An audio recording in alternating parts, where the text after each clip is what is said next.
Hey everyone, how's it going? I hope you're having a wonderful Saturday. I wasn't sure if I was going to do this video, but here I am. I decided to do it. It's been a couple of days since the Big Brother finale, and I was kind of giving myself time to watch a few interviews, and I kind of wanted to see how the house guests would act now that they are outside of the house with this newfound E-list fame. And I'm glad that I waited because there's some tea to talk about.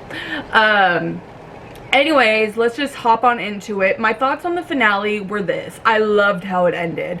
I loved that Wiggity Waxon was not feeling his confetti like he wanted it to. I loved that Julie called him out for his shit. And I loved that he was uncomfortable. I loved that they gave Kemi and Ovi and even David the opportunity to say their piece and confront the haters, which were Jack, Christy, Nick, and Jackson. I wish that they had included Kat in there because she was definitely a hater towards Kemi as well, but you know, beggars can't be choosers. So I was just happy that she was given the opportunity to call their asses out. I loved that Bella, even though I'm not a huge Bella fan, was given the opportunity to call Nick out.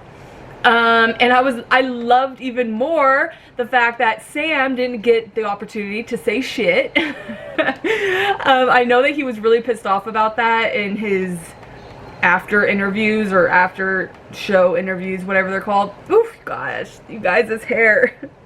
I can't get it to cooperate. I don't know what is going on with it, so please excuse it. Oof. Anyways, I was really excited that Sam didn't get the opportunity to speak because, to be honest, he didn't really have much to say that was interesting. You know, like, I guess during the Rob Has a Podcast interviews, he had told them that he was scheduled to have a moment like where Julie asks him, oh, how are your feelings about the show now? And he was supposed to say something along the lines of like, oh, you know, I have a newfound respect for the people who played the game in the past. And I'm like, but we really don't care about your opinion on any of that. So, but he has proven to be quite the clout chaser after his time on the show, and I think it's just apparent by the fact that he regularly wears a shirt that has his own face on it. Like, I think that's so cringy, but you know, like, I think it's cringy because he walked in the house and he was giving shit about Swaggy C doing something similar, and there he is after the show doing it. It's like, make up your mind. Like, do you want to sell shirts, or do you think that makes Swaggy C really arrogant and lame, or whatever he said? I can't remember. But either which way, I was really excited about that. He wasn't. I was. It's whatever. I knew Jackson was gonna win. I knew it. I just had a feeling. This season has been pretty trash, so it only made sense to stay on brand for the season and have a trash loser, or trash winner and loser, you know, Holly. Well, Holly didn't really lose. She just got second, which is first place loser. Anyways, I was kind of hoping that Holly would win. I would have loved to have seen Jackson's reaction to that, but I mean, it almost happened. She got quite a few votes, so it could have happened, I think. I was really surprised by Annalise's whole opinion during the jury council thing and during like her vote. I just was really surprised that she even had an opinion on the game, considering she didn't provide any kind of contribution to it. She didn't win shit. She wasn't strategic. She barely knew anything about the game. Like, I was really surprised to see her even speaking on someone else's gameplay, but she did. And I loved the whole ending. It actually turned out to be one of my favorite finales because the whole season Jackson was talking about getting his confetti, and I love that his confetti moment was kind of shit, and that to me was the best gift to the fans that Julie or CBS could have possibly given us, so thank you. I know a lot of people were really pissed off about it, like, oh, how could you spoil Jackson's moment? And I'm like, he spoiled the whole season for me, so I don't really care. Like, I do not feel bad for him. I don't want to give him a there. I don't want to give him a cuddle. I don't want to give him any support. I love that his first words to his parents on the stage were, "I'm not a racist." Like, I love all of that. So if that spoiled his confetti moment, then great. He spoiled the whole season for me, so there you go. If he is given the opportunity to feel uncomfortable, that's great, because we all felt, or most of us live feeders felt uncomfortable because of him the majority of the season. He made a lot of people in the house feel uncomfortable, and I think that it's just fitting that his big moment was uncomfortable. Moving on from that, I watched the Rob Has a Podcast interviews and a few of the Ica interviews. I definitely enjoyed the Ica interviews a little bit more. I felt that Rob and Taryn, although I loved seeing them together, it was really cool seeing Taryn have his moment with the house guests and all of that. I just can't get past my hair. I don't know why it's so puffy today. Whatever, it's whatever. I just didn't feel like they really dug deep and gave the hard questions, but at the same time they did give us a few inside jokes, which I loved. I enjoyed Ica's interviews a little more because she was kind of throwing shade a few times, and she definitely asked a few hard questions, but in a very professional way, and I appreciated that. I just love Ica in general, and I just love her interviews. I love her aura, I love her shade, I love just everything about her. She's so stunning and just I also watched her vlog. Her and Dem have a vlog channel on YouTube. Is it Dem? I think that's his name. I don't know. I don't really pay too much attention to him. I'm all about Ica, but it's whatever. They have a channel on YouTube, and they did a LA vlog, and I watched it last night. Loved it. If you haven't watched it, go. But yeah, I definitely enjoyed Ica's interviews a little bit more. I think why I enjoyed Rob and Taryn's interviews also was because you could, you know, like, they're genuine fans. They watch live feeds. I'm not saying Ica isn't, but they sit there, watch live feeds. Taryn is doing his live feed updates every morning and all of that. So I know that this video is a mess.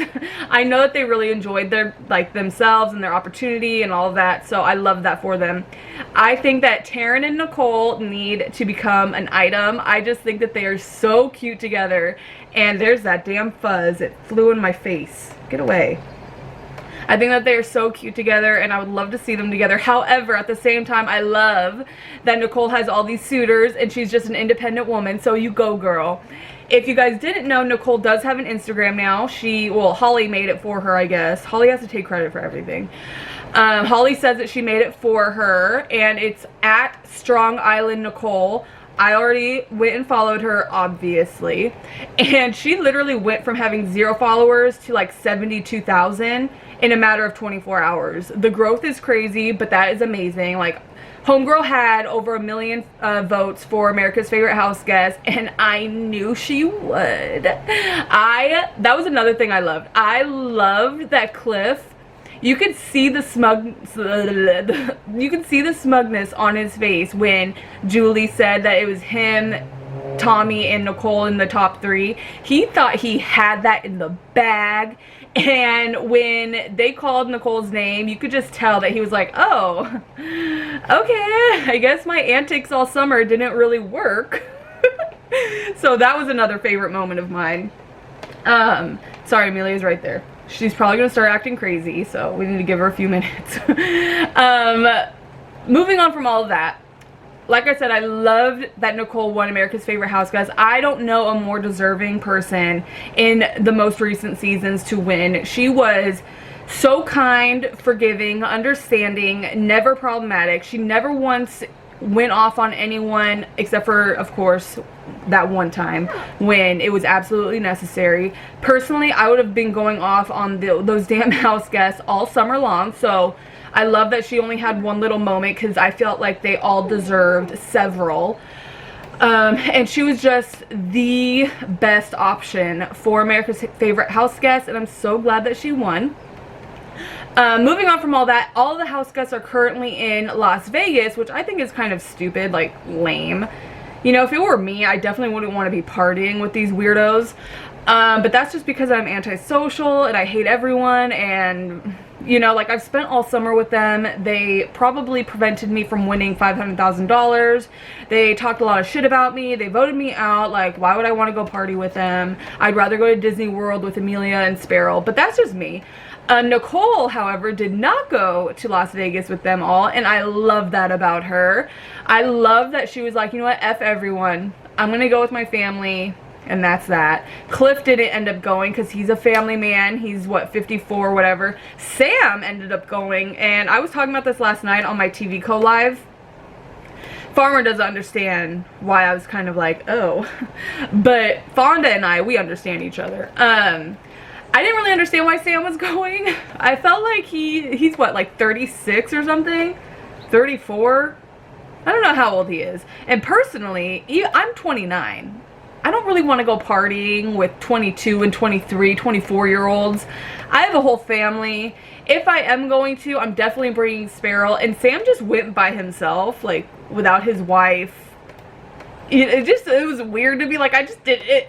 And so I've been watching everyone's Instagram stories about the whole experience. I only follow Kemi and Nicole and Ovi, but I have been snooping on other people's. And you could just see that Sam is, like, he's just standing there. It's so weird.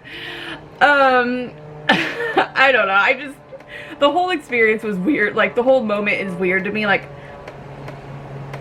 you know, like, dude, you're a whole family guy. Like, you're a whole grown-up. Like, you have a family, you have kids, and your wife's not even with you. Like, it's just a weird concept to me. I don't know. I would want Sparrow there with me, at least so I can enjoy some time with him.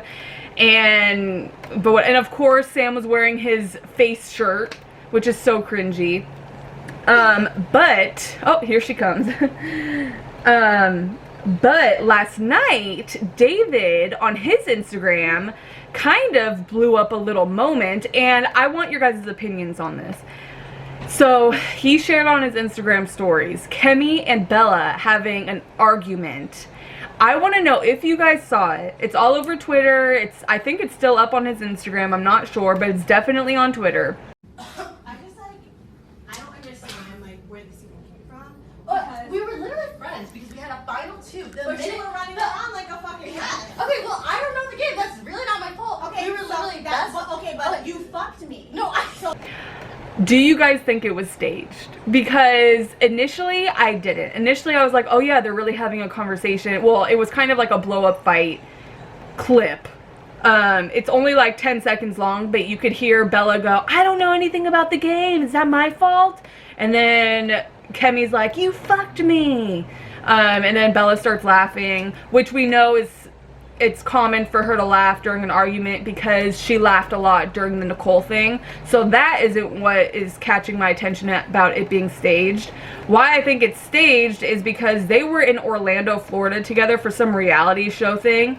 And I feel like that they probably had their conversation then. I don't know.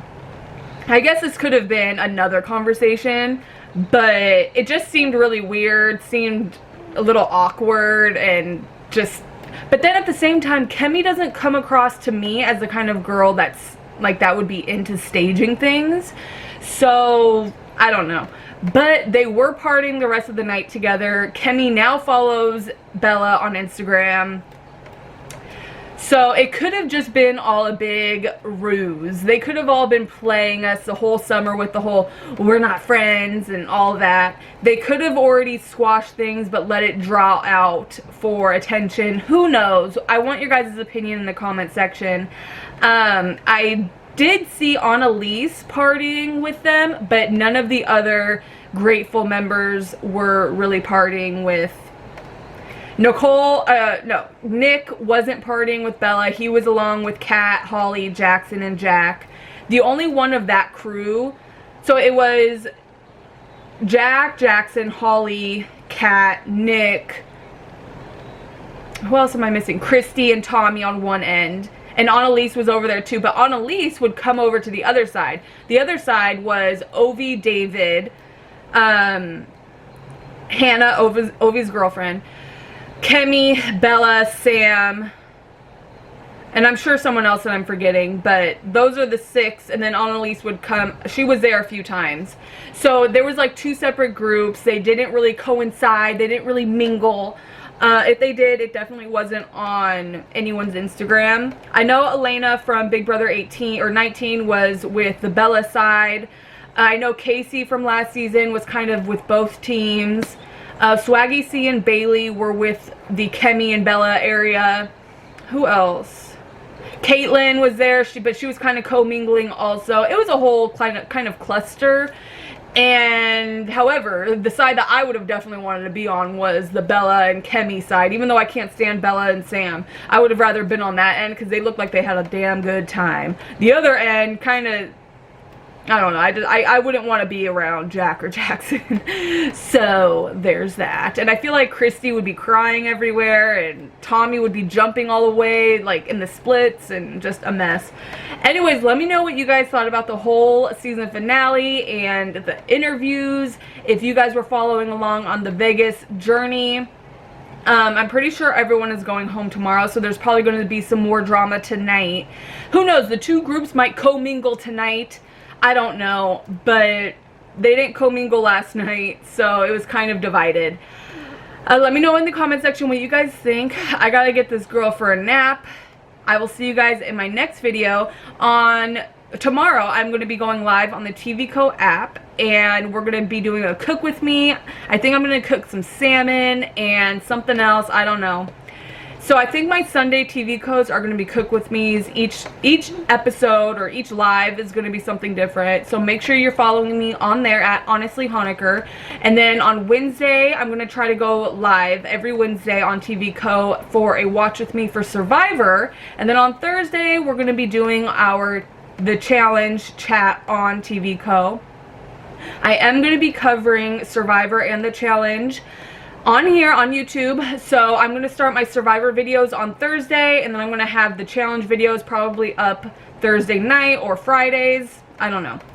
Just make sure you're subscribed to me on here and you're following me on Twitter, Instagram, and TVCO. I love you guys so much. I will see you in my next video. Bye! Ta-ta!